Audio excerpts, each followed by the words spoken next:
એક ભાઈ છે 23મા માળે ચોરી કરવા માટે ગયો તો 23મા માળની ચોરી કરવા માટે એને 2 મહિના લાગ્યા।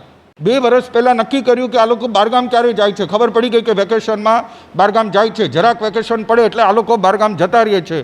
ચલો આ વખતે આપણે વેકેશનનો ફાયદો ઉપાડવાનો, અને 2 મહિના સુધી સતત પોતાના બોડી ઉપર કલર કર્યું। જેવું બિલ્ડિંગનું કલર છે એવું સેમ ટુ સેમ બોડી ઉપર કલર કર્યું। પછી એવા બધા એક્વિપમેન્ટ્સ ઉપર ચડી શકે એવા બધા એને લઈ આવ્યો, લઈને એણે ચોરી કરી, અને ચોરી કરીને જ્યારે પકડાઈ ગયો, રિટર્ન થતો હતો ને ત્યારે બિચારો પકડાઈ ગયો। હવે પકડાવાનું રીઝન શું હતું તો કે જેના ઘરે ગયો તો એના ઘરે કુદરતી બિલાડી હતી એક, એ બિલાડી ઘરમાં રહી ગઈ હતી। જેના ઘરે ચોરી કરવા માટે ગયો તો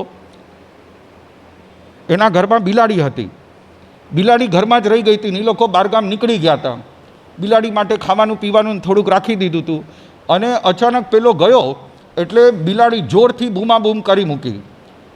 દૂધનો તપેલો કે કાંઈ પણ હશે, ત્યાં વાસણ પડ્યા હશે, બધા વાસણ નીચે ધડધડ ધડધડ પડ્યા।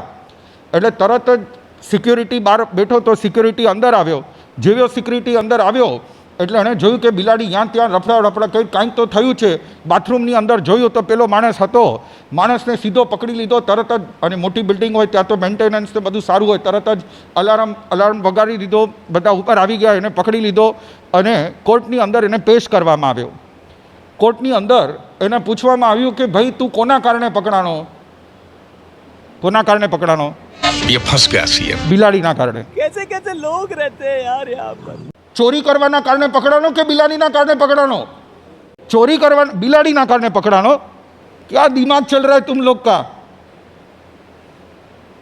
This is the first parameter, this is the first parameter. If you are not blaming yourself, अगर तमने एम लागे छे कि हूँ आ खाली ओला माणसनी वात नहीं, माफ करजो थोड़ा कड़क शब्दों वापरू छूँ, तमने खराब पण लागशे, तमने एम लागे कि महाराज साहेब बहु खराब बोले छे, पण एवुं छे ने ज्यां सुधी 3rd डिग्रीना दृष्टांत ना आपूं त्यां सुधी हवे माणसोनुं मगज चालतुं पण नथी।